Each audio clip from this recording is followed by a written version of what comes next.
Belinda is a grandmother to two grandsons.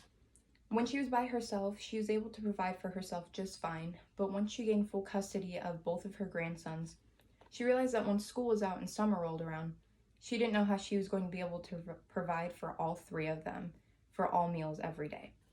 Belinda was able to find a program that was able to feed both of her boys all summer long, putting her mind at ease. Now for me, I grew up in a high poverty town, which meant that even at a very young age, we were exposed to and knew about many different summer meal programs in case if any students needed it. So for me, talking about this topic is something that I've known about and been around all of my life pretty much. Now, the topic of food insecurity during the summertime isn't something that many of us think of because summer is about fun. But for many kids, summer is about where their next meal will come from. Food insecurity during summertime is something that affects millions of children, but knowing about different nation, state, and local summer meal programs is a way to help combat this issue. According to feedingamerica.org, 22 million students receive free or reduced lunch throughout the school year. Now, even though not all children need the free or reduced meals, according to childrenincorporated.org, 13 million kids are facing food insecurity.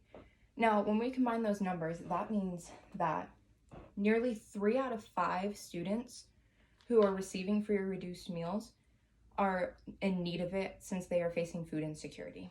Now, when we look at that, it's already very troubling. But once we look even further into it, 5 out of 6 students who receive free or reduced meals do not receive any sort of free meals during the summertime. So once we look at that 3 out of 5 who need it, and the 5 out of 6 who aren't receiving any, those are very scary numbers to think about. And this also puts so much strain on families. According to NoKidHungry.org, once summer rolls around and school is out, family grocery bills can raise at least up to $300 more a month. For many families who are facing poverty and food insecurity, this extra amount isn't feasible for them to pay, which means extra stress on parents, and that can actually trickle down to the kids, which means that these kids who are facing food insecurity can not only be facing just physical health issues, but it can also affect their mental health as they can start to face shame, embarrassment, and even stress because of their situation. Now, we as people, we don't like to see kids in stress and scary situations. So what can we do as Americans? Well, we can look at different programs that are available to these kids to help them when they're in need. According to childrenincorporated.org again, for every 100 school meal programs, there's 36 summer programs. Now that's a very decent gap in between those two numbers, but that just means that we need to be educated and potentially go to action to be able to make more programs available. So there are nationwide, statewide, and local programs available as long as you look more into it. So for instance, the most popular one that is known is the Summer Food Service Program from Feeding America. They partner with different local community centers, businesses, etc., even schools, to be able to host their feeding programs inside.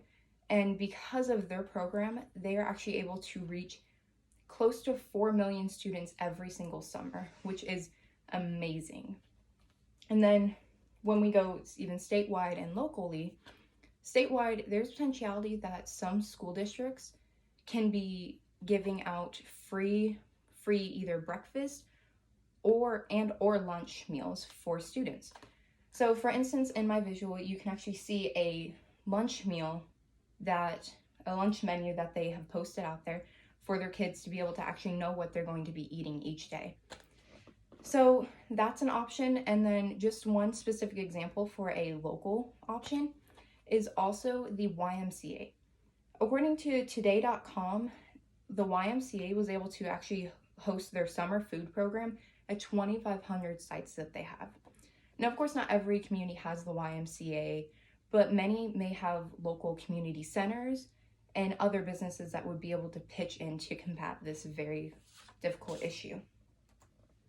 Now that we know more about statistics about it and also about different options, it's important, and I call to you guys to not only contact your state officials, but also local officials, because you can create a big impact just from contacting them and could potentially get something like a summer food program available in your community just as long as you contact them.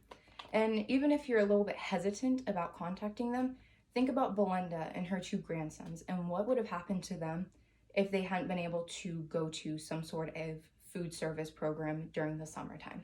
Thank you.